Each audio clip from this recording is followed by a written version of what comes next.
Sviatlana Tsikhanouskaya, who, bear in mind, now lives in exile because fears for her own security back home in Belarus. Sviatlana Tsikhanouskaya, thank you very much indeed. What are your thoughts right now? Of course, I was shocked with the news. And, Alexei Navalny's murder reminds us of the brutal lengths to which authoritarian regime will go to silent dissent.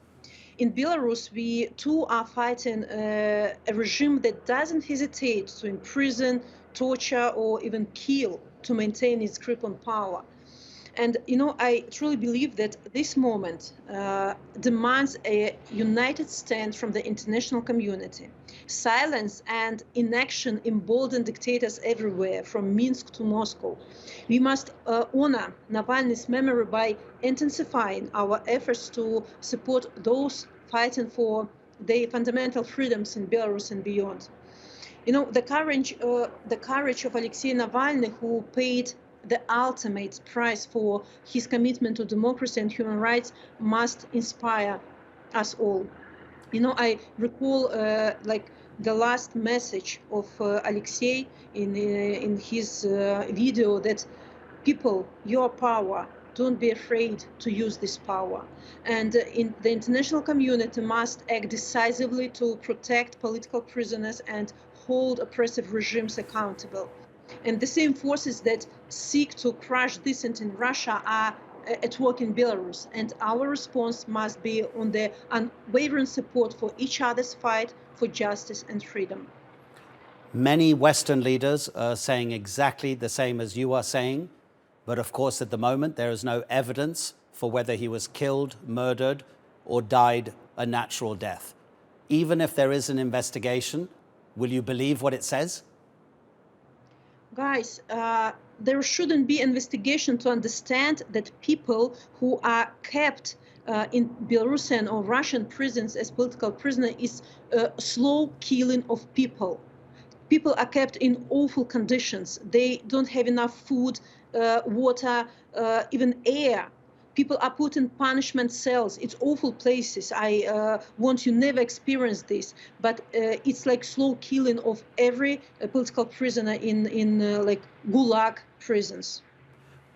Sviatlana, can you tell us how influential and how important Navalny was to the Russian opposition? Because many people in Russia, they say, you in the outside world, you don't understand. You build this man up. In Russia, he doesn't mean anything to anybody.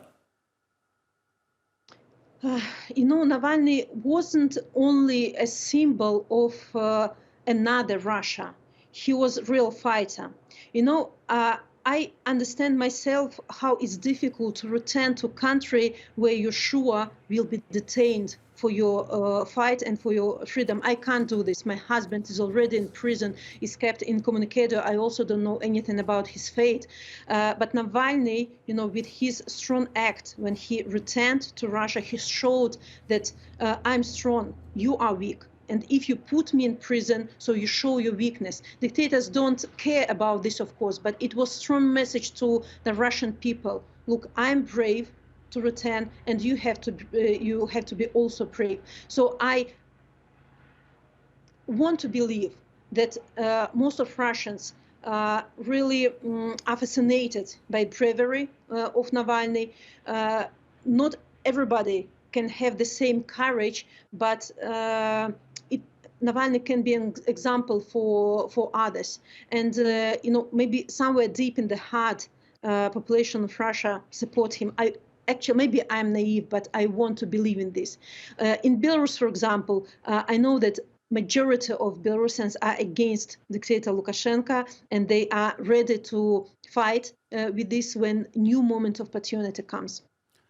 But I presume if you put yourself in the situation that you have, that Alexei Navalny did as well, of course you fully understand the dangers of dealing with those sorts of governments, long-standing leaders who don't allow any space for public discourse.